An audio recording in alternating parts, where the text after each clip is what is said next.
Bienvenue sur la chaîne. Animation résumée. Jiré, un élève du lycée Sanko qui fait partie du club de littérature est connu pour ses fantasmes délirants. De manière inattendue, il acquiert soudainement des capacités extraordinaires qui sont similaires à ses tendances Shuuni. 6 mois plus tard, chaque membre du club a également développé ses super pouvoirs uniques, qu'il a mis à l'épreuve lors de son évaluation mensuelle. Lors d'une vérification de routine du club par Mayuri Kiritu, membre du conseil étudiant, elle interprète mal les singeries de Shunibyu de Jiré et révèle involontairement qu'elle aussi possède des super pouvoirs. Mayuri défie le club dans une confrontation de superpuissance, tirant parti de sa capacité à arracher le pouvoir sombre et obscur de Jiré, seulement pour découvrir qu'il n'est rien de plus qu'une flamme tiède inefficace. Avec les autres membres prudents de ne pas afficher leur pouvoir devant elle, Semi bat sans effort Mayuri dans un concours physique. Intrigué par la révélation que Mayuri a apprise sur les pouvoirs du club à partir d'un message anonyme, le groupe devient curieux de connaître l'identité de l'expéditeur. Mayuri reçoit une lettre méticuleusement articulée de Jiré, visant à baptiser sa capacité du nom de voleur reconnaissant. Cependant, en raison d'une mauvaise lecture, elle l'interprète comme un amant reconnaissant, pensant que la lettre est une déclaration d'amour. Par conséquent, elle se déclare fièrement comme la petite amie de Jiré, laissant tout le club, y compris Jiré, complètement déconcerté. Alors que Jiré est aux prises avec les gestes excessivement affectueux de Mayuri et les regards envieux des autres filles, il clarifie finalement la situation à Mayuri. Malheureusement, Mayuri semble découragée par le rejet perçu. Tomoyo Kanzaki intervient pour remonter le moral de Jiré pendant ce moment de culpabilité, et il explique qu'il a choisi le nom d'amant reconnaissant pour le pouvoir de Mayuri de maintenir la cohérence avec les autres et de la signifier comme l'une de leurs amies. Par la suite, Jiré reçoit un email de Mayuri s'excusant pour le malentendu et acceptant le nom qu'il a attribué à sa capacité. Le club de littérature profite d'une journée de loisirs consacrée au tennis, mettant en valeur leurs capacités uniques. Par la suite, alors que Jiré se lance dans une quête pour localiser sa Bible sanglante égarée, les autres filles réfléchissent à sa conduite particulière, reconnaissant son aide constante tout au long.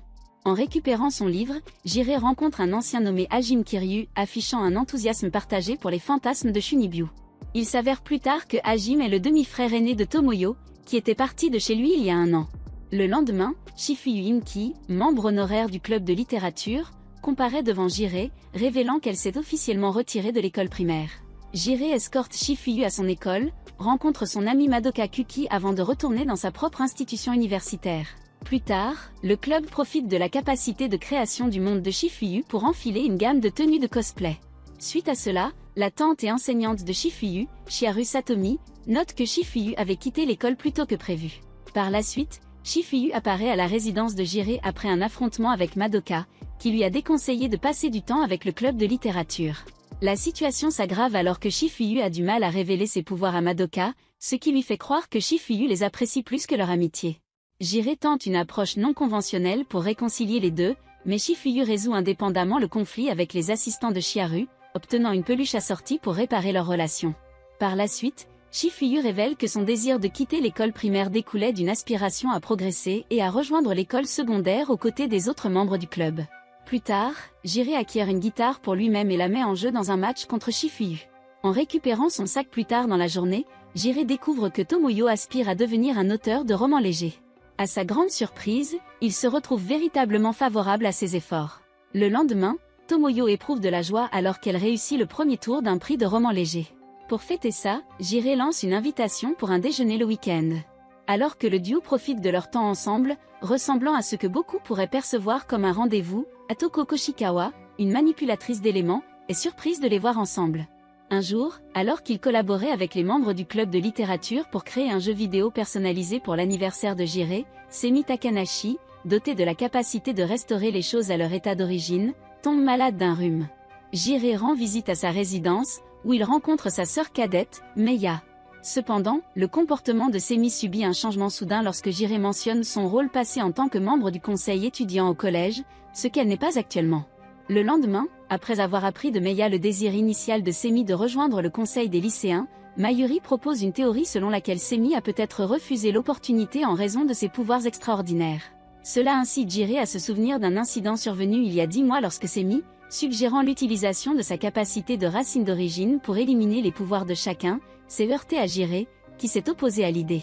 Le résultat a révélé que le pouvoir de Semi ne pouvait pas effacer l'obscurité et l'obscurité de Jiré, car leurs pouvoirs étaient des parties intrinsèques d'eux-mêmes. Semi précise par la suite que son brusque changement d'attitude était uniquement dû aux médicaments, soulignant qu'elle ne regrette pas d'avoir rejeté le conseil étudiant pour le bien de ses camarades du club. Atoko reçoit une invitation à la résidence de Jiré pour préparer le dîner pour lui et sa sœur. Cependant, son moral s'affaiblit lorsque Jiré choisit de rester à l'école pour discuter de l'écriture de Tomoyo. Frustré par le refus de Jiré de partager les détails de sa conversation avec Tomoyo, Atoko évacue sa colère, déclenchant une tirade sur son incapacité à comprendre ses singeries de Shunibyo, peu importe à quel point elle essaie sérieusement.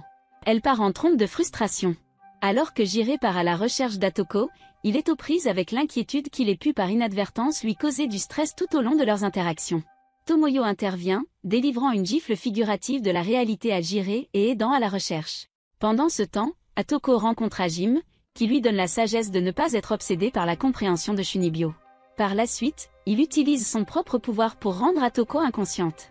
Avec Jiré confronté à des défis pour localiser Atoko, Semi décide d'élever sa racine d'origine au niveau supérieur afin de la retrouver.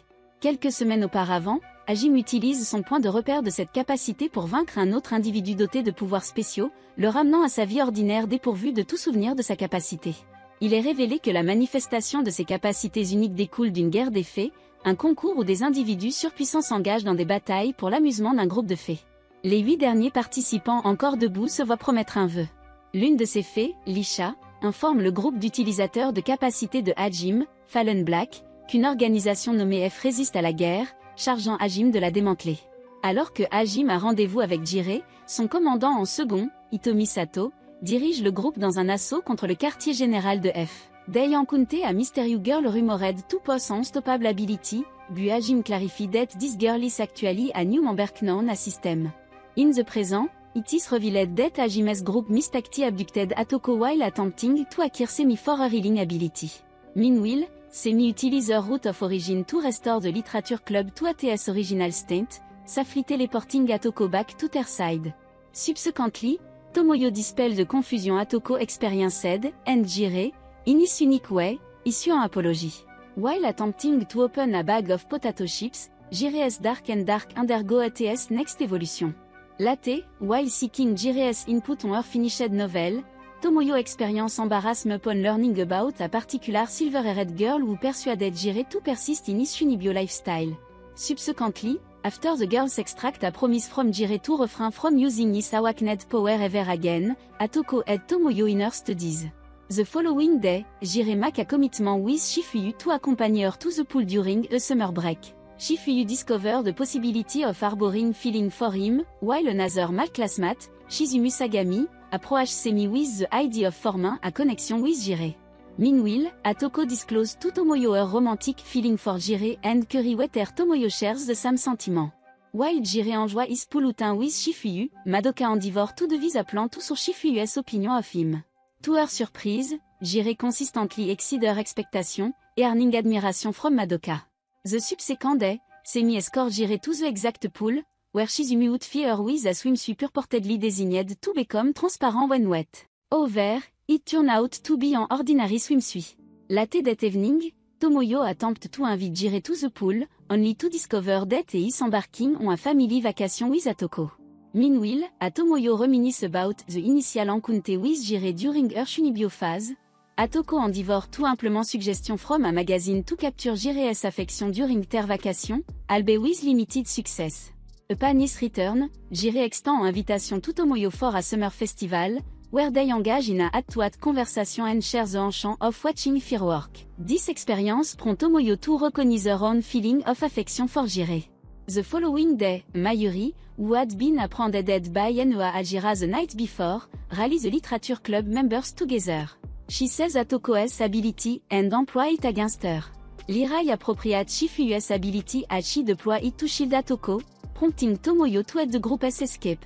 Gathering at a karaoke box, they deduce that the Mayuri they faced was an impostor who seized control of her body. Jiré, acting independently, confront the impostor and do Twitter into stealing his unsaid Dark and Dark of the End. This maneuver trigger an inquenchable flame, scorching the UCS en indefinitely. The impostor is compelled to restore Mayuri to her body. Leveraging Shifuyu's powers, they save the blazing and transport them to another dimension, where Semi proceed to his injury. Meanwhile, Hajime triumph over Noa, who revert to her original form, revealing that she had been manipulated and subsequently betrayed by Shizamu. And after the battle, Tomoyo and Atoko decide to discuss their feeling for Jire and how to eventually resolve them, before now they decide to return back to the status quo. And this is all for this video. Make sure to subscribe if you enjoyed it and I will see you in the next one.